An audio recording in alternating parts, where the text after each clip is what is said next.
Well, you know, the first complaint was filed allegedly by someone who lawyered for the First Lady. So, questionable yon. And then second, yung makabayan naman daw.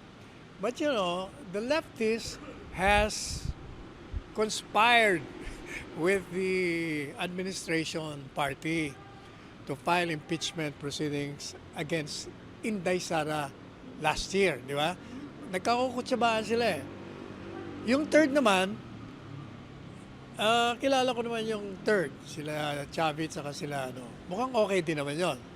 Pero ang problema ganito, regardless of whether the complaint is valid or not, or there is an impeachable ground. Although personally, I've been saying ever since, before they even filed those complaints, that because President Marcos Jr.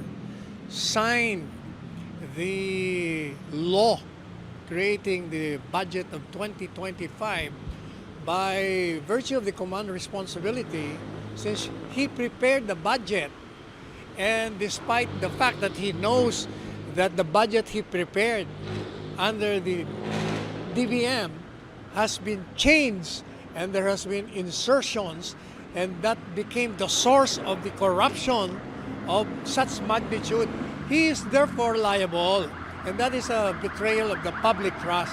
Kaya noon pa, I was telling them, pwede yan. Ang problema mo lang, it will not prosper. Why will it not prosper?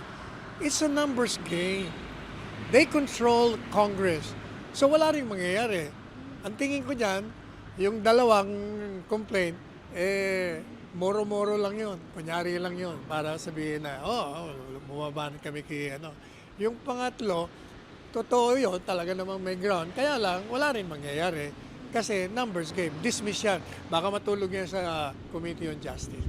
But, let me say that the two complaints, the first and the second, to my mind, the persons behind this are the same persons behind the arrest, detention, and the kidnapping of the former president to The Hague. And they are the same persons who initiated the impeachment complaint. The same people who have assaulted, violated the rights of the father and daughter.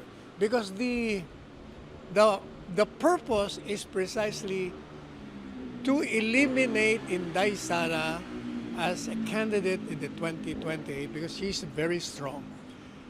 Destroying the Duterte father will mean mawawala ng impluensya yung anak sa electorate. Kaya kailangan talaga sirain yung dalawang yon. Madali sabi, these people, like for instance, why are they filing complaint when against Sara, when they know, like di ba they filed the criminal case against Inday Sara in the Ombudsman, when they know for a fact that you cannot remove Sara through the Ombudsman, but through impeachment. Madali sabi, talagang sinisiraan lang. They are subverting the democratic institutions for the underlying goal of obliterating the Dutertes in this country. Attorney, sa tingin niyo po ba, hindi lang ito huling pagkakataon na merong maghahain ng impeachment complaint with President Bongbong Marcos Jr.? Whether magkaroon pa ng panibagong complaint, wala rin mangyayari dyan. Unang-una, kagaya niyan, di ba? Ganyan na ganyan din nangyari. 4 na complaints. Kaya na-dismiss They didn't follow the law. Kaya dinismiss ng Korte Suprema. Ngayon mukhang eto na naman. Deja vu na naman tayo. O kaya walang mangyayari dyan. Sa tingin ko, balat kayo lahat yan. Except for the third complaint.